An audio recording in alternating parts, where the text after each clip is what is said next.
America is drowning in debt. The dollar is losing power. And the people in charge? They're the same ones who caused the 2008 financial crash. This is the truth about the US debt, the Federal Reserve, and the collapse they don't want you to remember.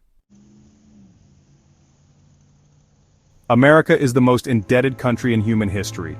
As of now, the US national debt has passed $34 trillion and it's growing by the second. But how did we get here? Every year, the US government spends more than it earns.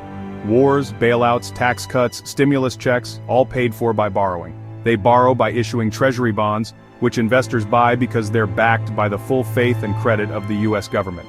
But that faith is fading. And the interest payments alone, over $1 trillion a year, more than the defense budget. This isn't just numbers, it's your future, your taxes, your retirement, your dollar.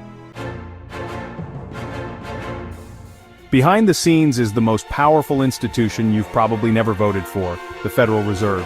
It's not truly federal, and it has no reserve. Created in 1913, the Fed controls interest rates, prints money, and manages inflation, or so they claim. But when crisis hits, the Fed bails out Wall Street while Main Street suffers. In 2008, they created trillions out of thin air to save the banks that caused the crash.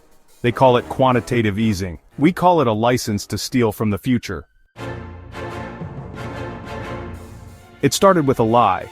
Banks gave out home loans to people who couldn't afford them. Then they bundled those loans into safe investments and sold them around the world.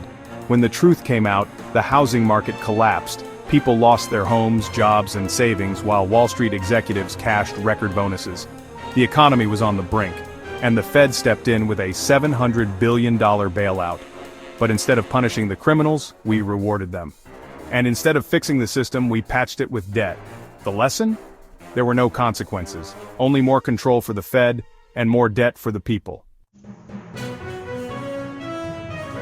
Fast forward to today, the Fed printed trillions more during COVID, zero interest rates, easy money. Now we're facing runaway inflation.